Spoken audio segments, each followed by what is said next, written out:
Hello, welcome to another edition of Metaverse in the News. I'm Get Real co-founder Ed Haravon, along with my partner Rob Mariles, and we're here to talk about interesting occurrences of the metaverse and how it's taking over our everyday life and culture, and monitoring those situations as they occur.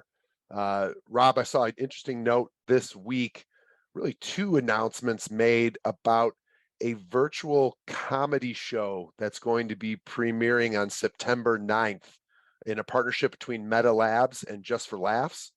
They've got a group of 6 or 7 comics, newer comics that I'm not necessarily familiar with, but they've got a special premiere in Horizon Worlds where they've shot it in the round. It's called Surrounded, and it's a group of comedians working in kind of a free, unscripted manner and delivered to you in virtual reality in the Horizon Worlds platform. This caught my eye because, number one, I don't think I've seen comedy content. We've seen concerts, we've seen plays and theater delve into the metaverse. This is the first time I've seen comedy, which is interesting because it's normally a medium I think that you associate with people sitting and listening and kind of being spoken to from a single person on the stage. However, some of the more interesting experiences that I've had with comedy over the years is when it becomes much more interactive with the audience.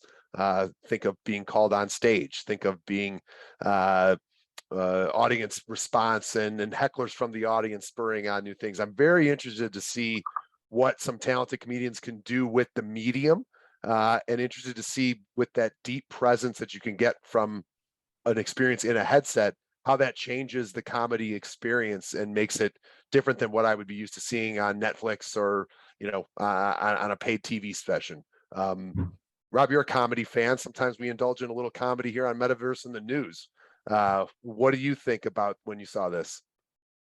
Well, the first thing that I thought was that it's kind of a continuation of Meta's approach towards trying to create some, entertainment options in their platform. So, think the Post Malone concert, think Foo Fighters back a few months ago, and that this is another way to bring people together in a communal way and to do it with some sort of entertainment option. I think you're onto something though when you say it'll be interesting to see whether the comics try to just replicate what's in real life and do it inside a digital forum, or if they actually try to create or pioneer a new way of engaging with their audience members.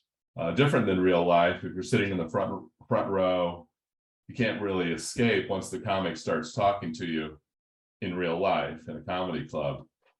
But here, it's just a click of a button, and if you feel like you're being harassed too much by the comic on stage, that you can get out of that situation kind of quickly. Whether that promotes attendance or detracts from attendance, I guess we'll see. I would say this though, you're right. It's the first time that Meta has gone down this road, but there have been some kind of roll your own efforts in alt space. Microsoft's platform, kind of late at night, 11 o'clock at night, Friday nights, comedian shows. Sometimes I think also just you come up from the audience and tell us a joke or two. So this is obviously on a much bigger stage, much bigger platform, and a much better equipped to try to draw attendance. Last, I would say that we have these upcoming announcements from Meta, presumably around some of their headsets, and so they're going to be, no doubt, picking up a lot of media attention from because of that, and during the months in the fall. And it won't surprise me if we see a lot more of these entertainment type options, just anything at all that they think can add synergistically to their other announcements about why headsets matter, why the metaverse matters, why their platforms matter. And I'll see you in the audience. You'll probably be in the back row, I'm guessing, that night. But no one can see around me. I never sit in the front row. What's your take? What's your take? just to put a bow on it, there's two events. I mentioned two events at the start. There's the September 9th premiere featuring Surrounded. And then there's also a follow-on series, 5-part series on beginning October 4th, where they've taken some of the Just for Laughs new faces. So highlighting new comedians for the year, new faces 2022. So a couple different presentations that are coming up in the next couple months for comedy. I'm a comedy fan. I'm excited to see it, and I'm excited to see where it leads to in terms of people embracing the medium and what they can do differently to make people laugh. So maybe we'll be back for a review when it's all said and done.